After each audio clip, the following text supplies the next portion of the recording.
Assalamualaikum warahmatullahi wabarakatuh. Alhamdulillahi rabbil alamin wa bihi nasta'inu ala umuri dunya waddin. Sallallahu ala nabiyyina wa sayyidina Muhammadin wa ala alihi wa sahbihi ajma'in. Amma ba'd. Kita panjatkan puja dan puji syukur kehadirat Allah Subhanahu wa taala. Pada kesempatan pagi menjelang siang yang berbahagia kali ini, tanggal 16 Ramadan 1443 Hijriah, atau bertepatan dengan tanggal 18 April 2022, kita masih kembali diberi kekuatan, kesehatan, hidayah, serta taufik dari Allah Jalla wa'ala, sehingga kita bisa kembali mengikuti kajian rutin Senin pagi di Masjid Manarul Ilmi, di Komplek Pondok Pesantren Tunas Ilmu di Desa Kedung Muluh Purbalingga ini. Kita berharap semoga Allah Azza wa Jalla berkenan untuk melimpahkan kepada kita semuanya ilmu yang bermanfaat, sehingga bisa kita amalkan sebagai bekal untuk menghadap kepada Allah Jalla wa'ala. Allahumma amin. Salam dan salam semoga senantiasa tercurahkan kepada junjungan kita Nabi Agung Muhammad Sallallahu Alaihi Wasallam, pada keluarganya, sahabatnya, dan umatnya yang setia mengikuti tuntunannya hingga di akhir nanti. Ibu-ibu yang kami hormati dan juga segenap pendengar serta pemirsa yang mudah-mudahan dirahmati oleh Allah Azza wa Jalla. Alhamdulillah kita bisa kembali mengikuti kajian fikih, doa dan zikir. Kali ini kita memasuki silsilah nomor 186, masih mengangkat tema zikir dan doa sebelum tidur. Kali ini bagian yang kelima. Di antara bacaan yang dianjurkan oleh Nabi kita Sallallahu Alaihi Wasallam untuk kita ucapkan, untuk kita baca sebelum tidur adalah sebuah surat dalam Al-Quran, yaitu surat Az-Zumar. Surat apa, Bu? Az-Zumar. Surat Az-Zumar ini kalau kita lihat di daftar isi mushaf Al-Quran, maka ini adalah surat nomor 39. Ya, nomor 39. Ada di juz 23. Ayatnya pinten, Bu? 75 ayat. Berapa halaman itu, Ustaz? Ya, sekitar 9 halaman. Banyak apa sedikit? Banyak apa sedikit? Nah, sama ngerumpinya banyak mana? Sama nonton TV-nya banyak mana? Sama mainan HP-nya banyak mana? Giliran ngomongin HP kurang, giliran Quran kebanyakan. Jadi ini adalah salah satu surat yang dianjurkan untuk dibaca sebelum tidur kita. Dalam hadis yang diriwayatkan oleh Imam Tirmidzi dan dinilai sahih oleh Imam Ibnu Huzaimah dan Syekh Al-Albani, Ummul Mukminin, ibunda kita yang mulia Aisyah radhiyallahu anha menuturkan, "Kana Nabi sallallahu alaihi wasallam la yanamu hatta yaqra'a Bani Israil wa Zumar." Nabi sallallahu alaihi wasallam, kata Aisyah, tidak tidur malam hingga membaca Bani Israil. Bani Israil maksudnya adalah surat Al-Isra dan surat Az-Zumar. Surat apa, Bu? Az-Zumar. Ya, kalau surat Al-Isra sudah kita bahas pada beberapa pertemuan sebelumnya. Sehingga hari ini kita hanya akan membahas tentang surat Az-Zumar. Nah, surat Az-Zumar ini mengapa dibaca sebelum tidur? Ya, tentunya kalau ditanya seperti itu ya karena Rasulullah SAW baca. Itu jawaban yang paling utama. Tapi apa sebenarnya pesan ya yang ingin disampaikan di dalam surat yang mulia ini? Kenapa tiap malam kita disuruh untuk baca? Jadi ada pesan utama yang ingin disampaikan dalam surat ini. Nanti kita akan bahas secara sedikit rinci. Tapi secara global, pesan utamanya adalah kita orang yang beriman harus berbeda dengan orang kafir. Kita orang yang beriman harus apa, Bu? berbeda dengan orang kafir yang tidak beriman. Itu kalau misalnya kita telusuri ayat-ayat yang ada di dalamnya berikut dengan kandungan-kandungannya, kita akan temukan salah satu pesan utamanya yaitu. Kenapa kita harus beda? Karena nanti di akhirat kita juga beda. Apa bedanya Bu di akhirat? Orang yang beriman sama orang kafir di akhirat bedanya apa? Yang satu masuk surga, yang satu masuk neraka. Surga sama neraka beda atau sama? Ya beda lah. Surga itu isinya adalah segala jenis kenikmatan, sedangkan neraka adalah segala jenis kesengsaraan. Masa tempat yang isinya kenikmatan, isinya sama dengan tempat yang isinya kesengsaraan? Ya tidak mungkin lah. Ya.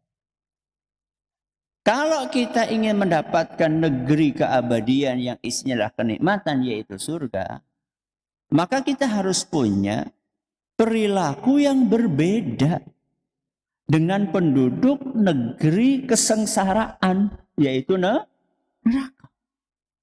Ya. Tidak mungkin sama. Wong tempatnya berbeda, balasannya berbeda.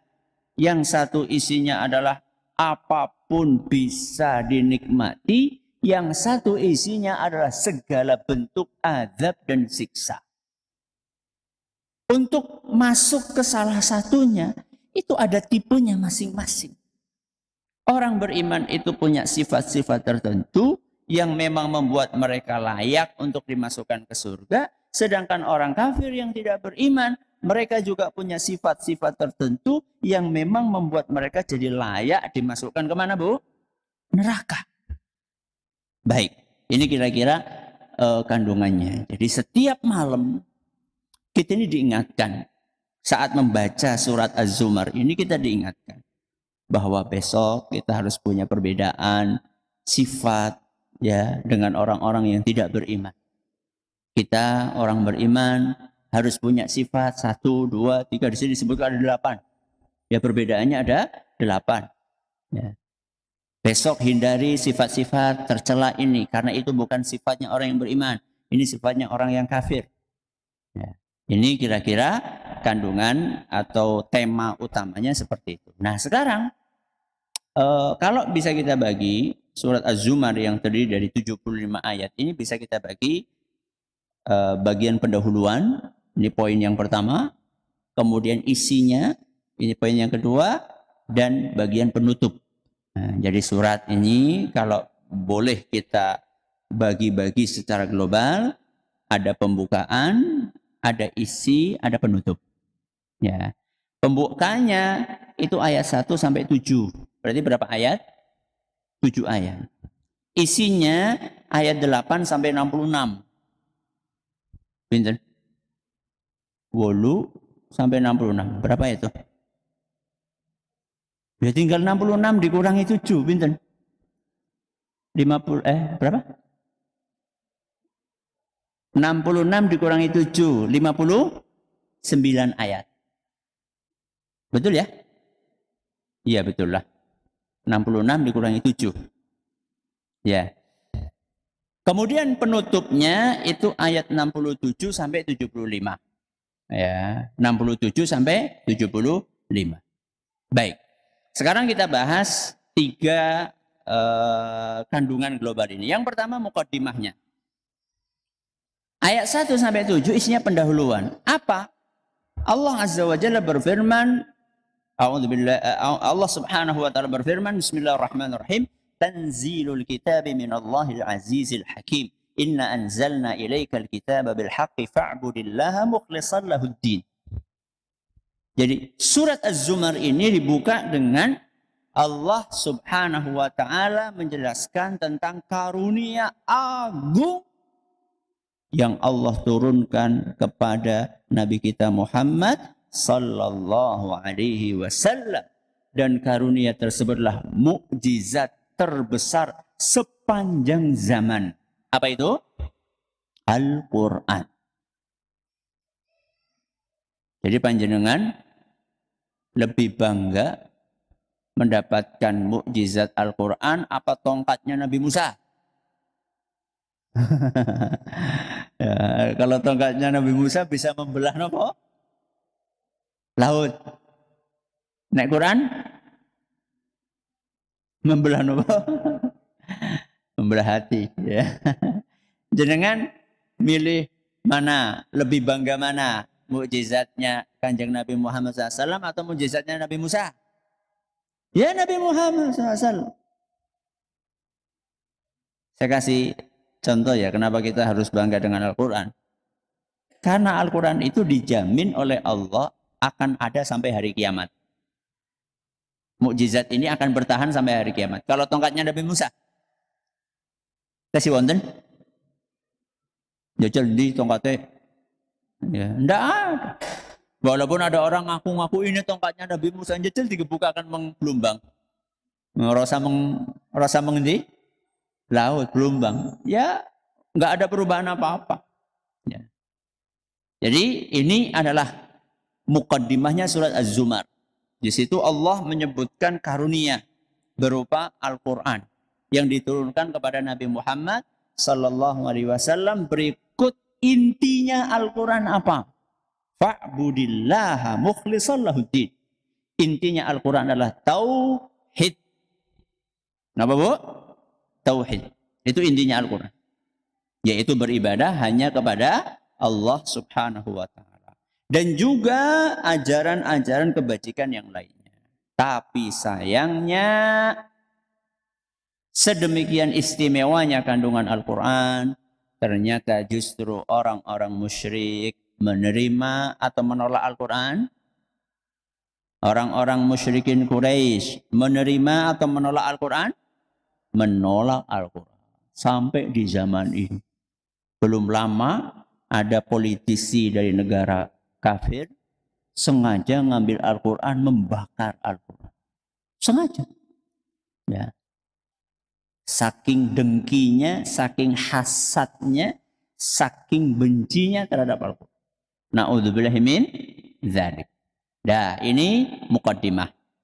Sekarang kita pindah ke isi utamanya. Apa isi utamanya? Seperti yang saya sampaikan tadi di awal, isi utamanya adalah menjelaskan perbedaan antara orang yang beriman dengan orang kafir. Apa perbedaannya?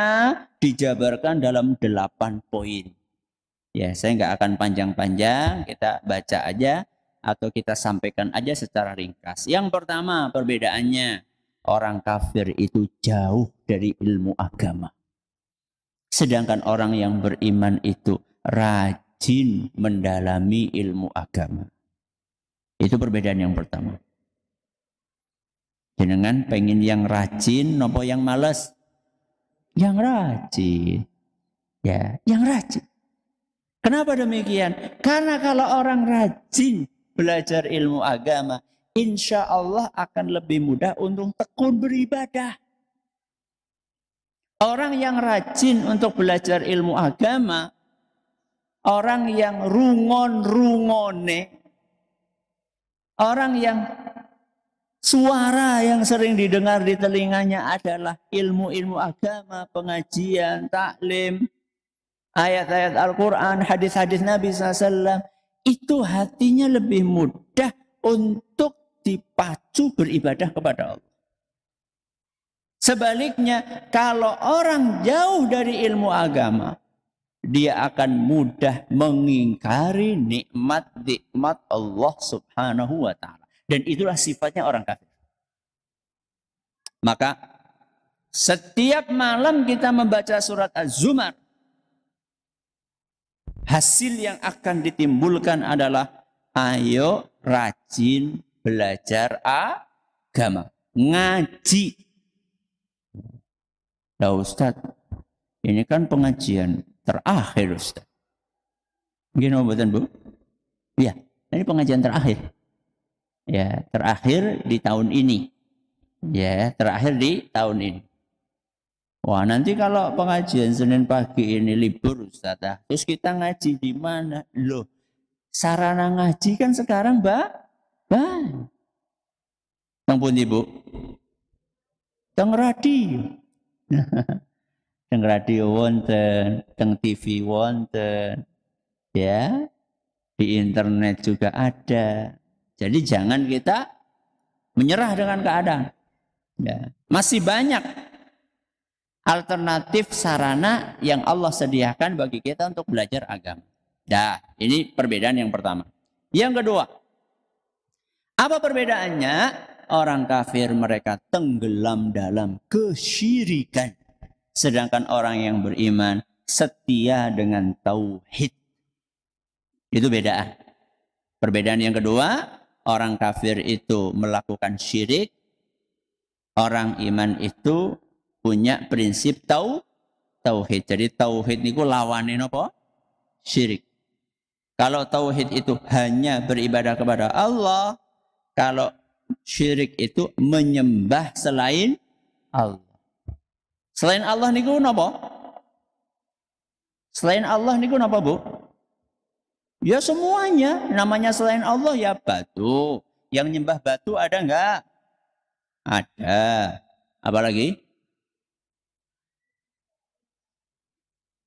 Tanah. Yang nyembah tanah ada enggak? Ada. Wah, ini tanah keramat. Ya. Ini harus dijaga. Kemudian bisa mendatangkan berkah. Ya. Apalagi? Batu, tanah, pohon. Ya, ada enggak yang nyembah pohon? Ada. Coba jangan perhatikan beberapa pohon-pohon yang besar-besar. Ya. Setiap malam saya nggak tahu malam apa nggak. Ya, bok malam kepada tekangana.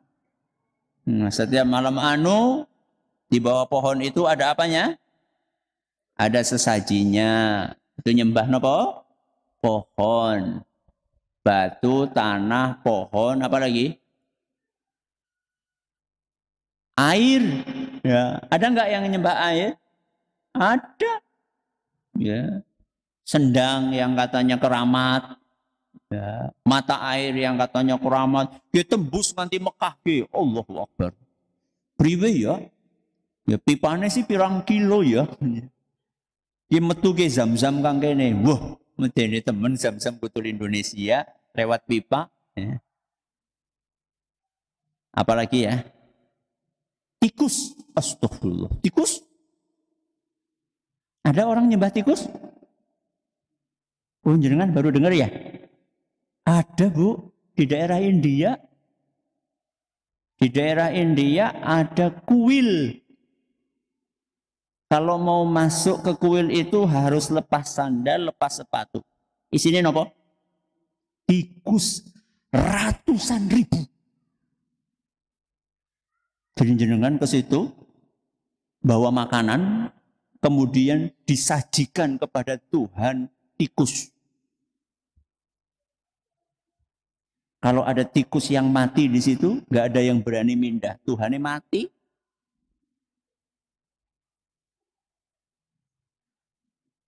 Tikus ribuan sih ambune kayak ngapa? Ya orang ngerti.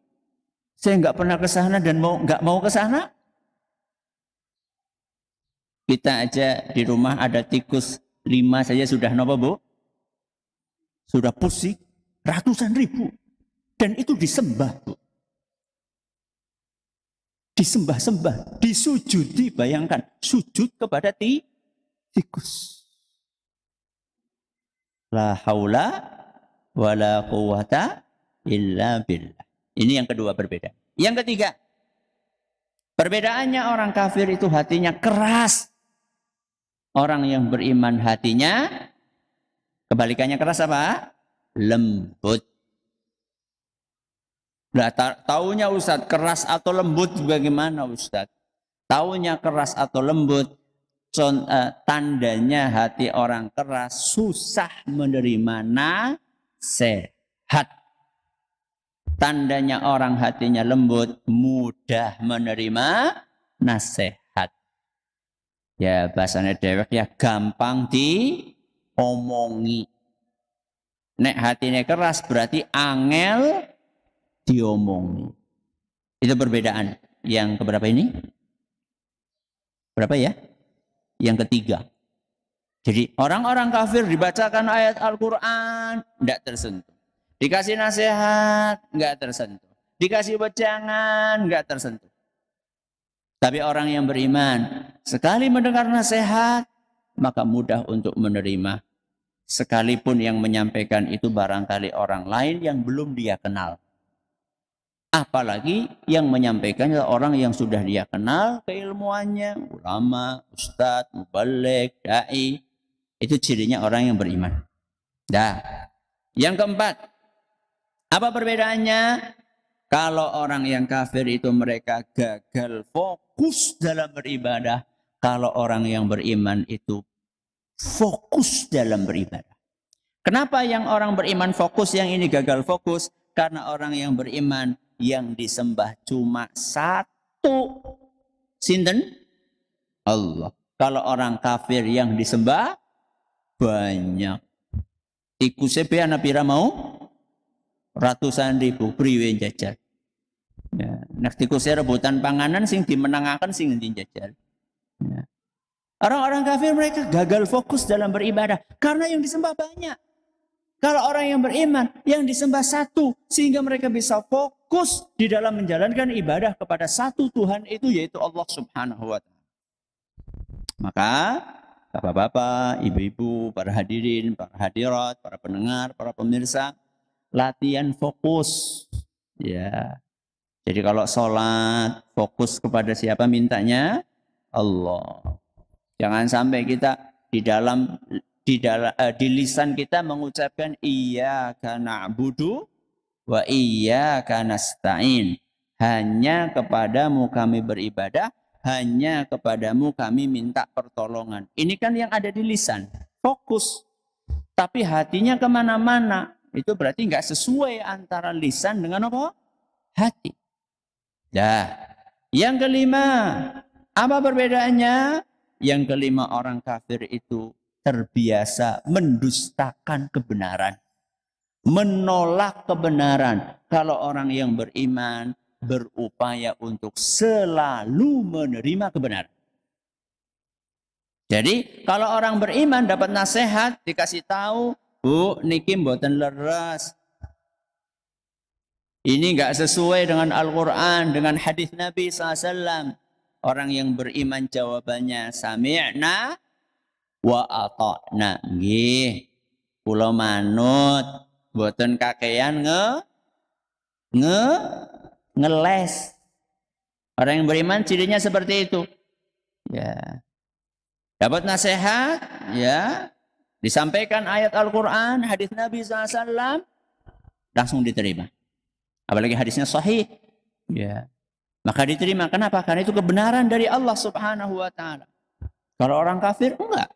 Mereka terbiasa menolak. Dibawakan ayat Al-Quran, ditolak. Katanya enggak sesuai dengan budaya yang ada di sini. Oh, ini enggak sesuai dengan warisan nenek moyang. Ini enggak sesuai dengan logika saya. Masya Allah. Itu adalah orang yang tidak beriman. Yang keenam. Apa perbedaannya? Kalau orang kafir itu nyari bantuan dari selain Allah. Kalau orang yang beriman minta bantuannya dari siapa? Allah. Kenapa orang yang beriman minta bantuannya kepada Allah? Karena yang punya alam semesta ini ya cuma sinten? Allah. Yang mengendalikan alam semesta ini ya cuma Allah. Makanya orang yang beriman minta pertolongan, minta bantuan, minta syafaat. Itu hanya kepada Allah. Bukan kepada selain Allah Subhanahu wa Ta'ala. Makanya tadi di surat Al-Fatihah, apa yang dibaca, Bu? Iyyaka na'budu wa iyyaka nasta'in. Hanya kepadamu kami beribadah dan hanya kepadamu kami minta pertolongan. Yang ketujuh. Perbedaannya apa? Orang kafir suka menyia-nyiakan kesempatan, sedangkan orang yang beriman berusaha memanfaatkan waktu sebaik-baiknya. Karena orang yang beriman mengamalkan firman Allah Subhanahu wa Ta'ala, "Fa idza faraghta Fansob. Seandainya engkau selesai melakukan sebuah kebajikan, lanjutkan dengan melakukan kebajikan lainnya. Contoh, panjenengan tadi di rumah sudah nyuci belum, Bu? Dah jemur? Dah. Sudah nyuci, itu adalah kebaikan. Selesai nyuci, jemur, kebaikan atau tidak? Kebaikan. Setelah itu siap-siap berangkat ngaji. Kebaikan atau tidak? Kebaikan. Sampai di masjid ini sholat sunnah. Kebaikan atau bukan? Kebaikan. Setelah sholat sunnah, nunggu ustadznya belum datang. Baca Quran apa ngobrol? Hah? Wau nopo? Ya campuran Ustaz. Ya, nunggu. Kemudian setelah itu mulai pengajian. Kebaikan atau bukan? Kebaikan. Setelah ini jenengan pulang, selesai jam 11, di jalan sampai ke rumah berzikir, mengingat Allah, itu juga kebaikan. Gak lama kemudian nanti ada zuhur, kebaikan. Sholat zuhur. Setelah sholat zuhur baca Al-Quran, kebaikan. Orang yang beriman itu berusaha memanfaatkan waktu sebaik mungkin. Kalau orang kafir enggak. Kalau orang kafir sukanya membuang-buang waktu. Sehingga nanti di hari kiamat mereka akan sangat menyesal. Menyesal pol. Ya. Karena tidak memanfaatkan waktu yang telah Allah berikan kepada mereka. Yang kedelapan, yang terakhir, perbedaannya adalah orang kafir itu identik dengan kejahilan, sedangkan orang yang beriman identik dengan kecerdasan. Kenapa orang yang beriman dikatakan cerdas? Karena menyembah hanya Allah, sedangkan orang yang kafir kenapa identik dengan kejahilan atau kebodohan? Karena mereka menyembah selain Allah. Dah. Selesai isi inti utama dari surat ini ayat 8 sampai 66, terakhir 7 sampai 75. Apa isinya? Isinya adalah menjelaskan balasan yang Allah sediakan untuk orang yang beriman dan balasan yang Allah sediakan untuk orang kafir. Balasan untuk orang yang beriman adalah surga. Balasan untuk orang kafir adalah neraka. Orang kafir akan digiring ke neraka dalam keadaan hina dina setinggi apapun dulu jabatannya ketika di dunia. Sedangkan orang yang beriman, mereka akan diantarkan menuju ke surga dengan penuh penghormatan, dengan penuh kemuliaan. Sekalipun dahulu ketika di dunianya tidak punya jabatan apa-apa. Sekalipun dulu ketika di dunianya tidak dipandang oleh masyarakat. Tapi rajin untuk beribadah kepada Allah. Maka orang yang seperti ini akan dimuliakan oleh Allah Subhanahu wa ta'ala. Setinggi apapun jabatan, setinggi apapun kedudukan, setinggi apapun keturunan, kalau tidak diiringi dengan takwa, di akhirat tidak ada gunanya. Di akhirat tidak ada gunanya. Saya katakan seperti ini bukan berarti orang Islam nggak perlu menjabat, orang Islam nggak perlu terhormat ketika enggak, bukan seperti itu. Tapi jabatan jenengan itu untuk apa? Kedudukan jenengan untuk apa? Keturunan jenengan untuk apa? Kalau seandainya jabatan, keturunan, kedudukan, prestis jenengan, nama harum jenengan, itu digunakan untuk kebaikan, untuk mencari pahala dari Allah, maka mudah-mudahan jenengan nanti di hari kiamat akan terhormat. Akan diiring untuk masuk ke dalam surga. Tapi seandainya jenengan ketika di dunianya memanfaatkan jabatan-jabatan itu justru untuk korupsi, justru untuk merendahkan orang lain, maka jangan harap kemuliaan yang di dunia sementara ini akan jenengan dapatkan nanti di akhirat. Mustahil. Inilah kira-kira isi dari surat Az-Zumar. Pelajaran utamanya sebagai orang yang beriman, kita harus punya sifat yang berbeda dengan orang-orang yang tidak beriman.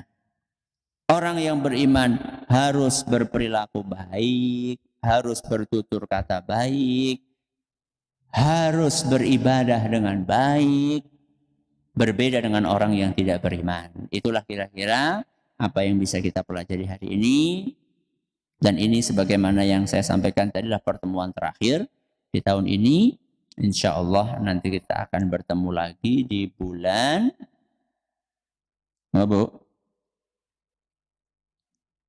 Dzul Qa'dah. Dzul Qa'dah. Jadi liburnya Ramadan sama apa? Syawal. Ya, liburnya Ramadan sama Syawal. Nanti kita masuk lagi bulan Dzul Qa'dah. Tanggal pinten lah, jenengan lihat tanggalan aja. Senin pertama bulan Dzul Qa'dah. Ya. Bulan Dzul Qa'dah sih bulan apa? Ya dideleng kalendere. Ya masa wong Islam orang ngerti bulan Dzul Qa'dah sih kepriwe. Ya, dilihat nanti di kalender, Senin pertama bulan Dzul Qa'dah, itu insya Allah kita akan mulai lagi pengajian di masjid ini. Mudah-mudahan bermanfaat apa yang kita pelajari. Masih ada waktu tersisa. Silahkan kalau ada pertanyaan bisa disampaikan. Baik, terima kasih Ustaz. Jazakallahu khairan atas materi yang telah disampaikan. Kami bacakan pertanyaan yang telah masuk. Bismillah. Assalamualaikum warahmatullahi wabarakatuh. Waalaikumsalam. Ustadz mohon nasihatnya, kebiasaan jika hari pertama hari raya Idul Fitri, Ana sebagai istri mengikuti suami berkumpul dengan keluarga mertua Ana. Sementara ibu Ana tidak ridho jika terus-menerus begitu dan inginnya lebaran pertama sesekali bergantian di rumah orang tua Ana. Berdosakah Ana membuat ibu Ana sedih karena mengikuti suami yang ingin birrul walidain kepada orang tuanya? Jazakallahu khairan Ustaz. Kalau pertanyaannya berdosa atau tidak, mudah-mudahan tidak berdosa karena apa yang Anda lakukan tidak melanggar aturan agama. Ya. Yang Anda lakukan tidak melanggar aturan agama. Tapi coba Anda melobi suami. Ya, coba melobi suami. Kami pun juga demikian. Ya, saya dan istri juga demikian. Jadi bagi-bagi, ada saatnya ke keluarga suami, ada saatnya ke keluarga siapa? Istri. Dan insya Allah orang tua itu bisa memaklumi lah. Ya, misalnya Anda pelan-pelan bilang kepada suami supaya sesekali ke tempatnya orang tua Anda alias mertuanya suami di hari pertama bulan Syawal, Anda sampaikan seperti itu sekali-kali. Ya, nggak mesti harus tahun ini di sana, tahun ini di sini, nggak harus. Misalnya karena Anda sebagai istri harus mengikuti suami, sebagai suaminya baik misalnya, maka bisa aja di sana 3 tahun, di sini setahun, tidak ada masalah. Ya. Ini yang pertama. Yang kedua, Anda juga berusaha untuk ngedem-ngedemi. Ngedem-ngedemi itu mendinginkan. Mendinginkan suasana keluarga orang tua jenengan. Ya. Suasana hati keluarga orang tua jenengan. Ya, sampaikan kepada ibu atau bapak kalau masih ada, sampaikan. Mohon maaf ibu, ini untuk dalam rangka untuk menjaga keutuhan rumah tangga, tapi insya Allah saya juga tetap berusaha untuk melobi suami ya supaya berkenan untuk gantian. Dan sekarang kan walaupun mungkin nggak bisa bertatap muka langsung kan masih banyak sarana ya, bisa video call ya. Ini adalah kemudahan yang Allah berikan buat kita. Jadi intinya kalau memang itu tidak melanggar agama, insya Allah tidak berdosa. Nah, cuman Anda berupaya untuk melobi suami, kemudian mendinginkan suasana orang tua Anda. Sambil memanfaatkan teknologi yang Allah limpahkan atau karuniakan kepada kita, bentuk video call atau yang semisal dengan itu. Ya, silakan. Baik, terima kasih jazakallahu khairan atas jawabannya. Pertanyaan berikutnya dari hamba Allah. Assalamualaikum Ustaz. Waalaikumsalam warahmatullahi wabarakatuh. Ustaz, terkait orang yang paling sering merasa kenyang di dunia akan terkena ancaman rasa lapar di akhirat. Apakah hal tersebut merupakan anjuran bagi kita untuk memperbanyak puasa dan makan secukupnya? Terima kasih atas jawabannya. Kalau anjuran untuk puasa kan memang banyak. Ya, anjuran untuk puasa kan memang dalilnya banyak. Di antaranya hadis Nabi SAW yang menyebutkan bahwa orang yang rajin puasa nanti di surga akan masuk lewat pintu khusus. Namanya pintu apa, Bu? Royan. Pintu apa? Royan. Itu khusus bagi orang berpuasa. Adapun anjuran untuk makan secukupnya juga banyak hadis, ya. Jadi anjuran untuk lapar itu bukan berarti kita tidak boleh menikmati makanan yang ada di hadapan kita kalau kita suka. Tidak apa-apa, yang penting tidak berlebihan. Kata Rasul SAW, yakfi libni Adam luqaimatun yukimna sulbahu. Anak Adam itu sebenarnya cukup makan beberapa suap saja, yang penting bisa membuat tulang punggungnya itu tegak. Jadi kalau orang makan berlebihan malah nggak tegak. Kalau tegak malah sakit, akhirnya bungkuk. Nah, kemudian Nabi SAW mengatakan, wa in kana la mahalah, kalau memang dia pengen lebih dari beberapa suap, maka kata Nabi SAW, fasulusun li ta'amihi wa sulusun li syarabihi wa sulusun li nafasihi. Maka tetap berupaya ada sepertiga bagian dalam perut untuk makanan, sepertiga bagian perut untuk minuman, dan sepertiga bagian perut untuk bernafas. Jadi tetap proporsional. Jadi kalaupun kita pengen kenyang, itu jangan kenyang berlebihan. Ya. Karena kalau kenyang berlebihan nanti juga susah bernafas. Ya. Tetap disisakan sepertiga untuk nafas. Ya. Kalau enggak nanti susah bernafas. Wong antop metune bakso. Ya, itu artinya perutnya sudah kepenuhan. Harusnya kan kalau antop bersendawa keluarnya apa? Udara. Ini antop metune upak. Ya. Antop keluarnya nasi, bersendawa itu artinya sudah berlebih. Nah, ini yang paling susah itu kalau Idul Fitri. Aduh, ya. Maka bisa Anda siasati ya. Kalau memang Anda mau keliling, biasanya kan keliling tuh setiap berhenti suruh makan. Anda kan ya kira-kira di rumah nggak usah makan banyak-banyak, ya, atau makan dikit aja, atau malah nggak makan, ya, jebule orang disuguh apa-apa. Nunggu balik gondok ya Bung ya. Ya. Ya intinya nggak usah berlebihan lah. Jadi disiasati, di sini makan dikit, sana makan dikit. Jadi nggak berlebihan banget gitu. Jangan sampai kita kalah dengan dorongan nafsu kita. Ya, silakan. Baik, terima kasih jazakallahu khairan atas jawabannya. Pertanyaan berikutnya datang dari Ramadan di Kalimantan Tengah. Assalamualaikum Ustaz. Waalaikumsalam warahmatullahi wabarakatuh. Ustaz, mana yang lebih afdol dalam Islam? Apakah miskin bersabar ataukah kaya bersyukur? Silakan Ustaz. Mana yang lebih afdol antara miskin sabar sama kaya bersyukur? Yang paling afdol kata Syekhul Islam Ibnu Taimiyah rahimahullah adalah yang lebih bertakwa. Yang lebih bertakwa. Mana yang lebih banyak sholatnya, mana yang lebih banyak ibadahnya, mana yang lebih sering meninggalkan maksiat dari dua orang itu. Jadi kalau ditanya mana yang lebih tinggi levelnya, orang miskin yang sabar apa orang kaya yang syukur, ya kita lihat mana yang lebih tekun ibadahnya. mana yang lebih menghindari dosa, mana yang lebih sering meninggalkan maksiat. Ya, itu yang nanti lebih tinggi. Jadi bukan orang kayanya atau bukan orang miskinnya, tapi nanti ditimbang ketakwaannya mana yang lebih maksimal dan lebih sempurna. Nah, Baik, terima kasih. Kami bacakan pertanyaan berikutnya. Assalamualaikum Ustadz. Waalaikumsalam warahmatullahi wabarakatuh. Ustadz, bagaimana kedudukan berbakti kepada mertua karena orang tua sudah tidak ada? Jazakallahu khair. Cara berbakti ya. Kedudukan berbakti kepada mertua karena Mertua. Iya, Oh, karena orang tua sudah tidak ada. ya itu termasuk kebajikan.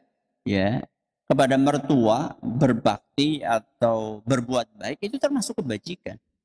Ya. Walaupun kalau ditanya apakah levelnya seperti orang tua, ya jelas tidak. Tapi bukan berarti kita nggak berbuat baik kepada mertua. Karena cukuplah jasa mertua menyediakan pasangan Anda.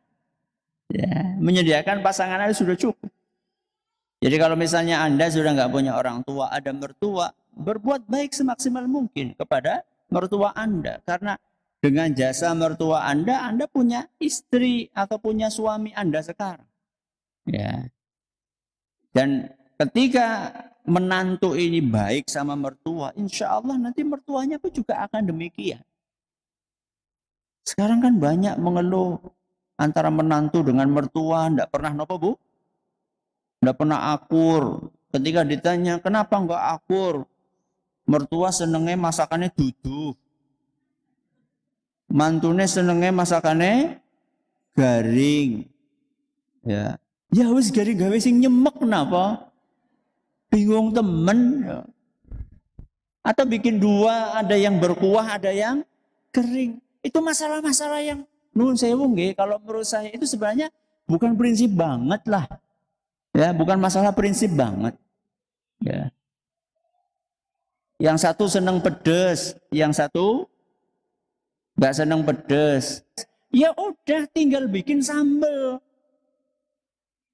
Jangan sayurnya yang dibikin pedes, sayurnya dibikin normal. Yang pengen pedes disediain apa? Sambel. Mboten sempat Ustaz ndamel sambel, ya lombok, sediani lombok nang kono. Ya. Jadi masalah-masalah yang sebenarnya itu mudah diselesaikan. Tapi ono angel digawe dewek, susah dibikin sendiri. Ya.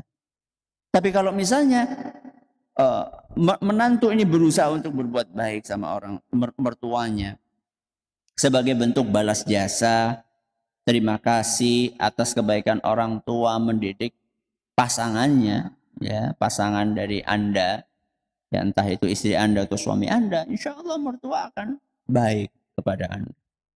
Nah, pengajian terakhir ini saya minta maaf kepada jamaah sekalian, barangkali ketika saya ngisi pengajian selama ini ada kata-kata yang mungkin menyinggung perasaan jenengan. Dendam napa mboten, Bu? Alhamdulillah. Ya, langsung ngamal gitu nggih. Mudah-mudahan apa yang kita pelajari bermanfaat untuk kita semuanya. Terima kasih atas perhatiannya, atas segala kurangannya. Kita akhiri dengan doa kafaratul majelis. Subhanakallahumma wa bihamdika asyhadu an la ilaha illa anta astaghfiruka wa atubu ilaik. Assalamualaikum warahmatullahi wabarakatuh.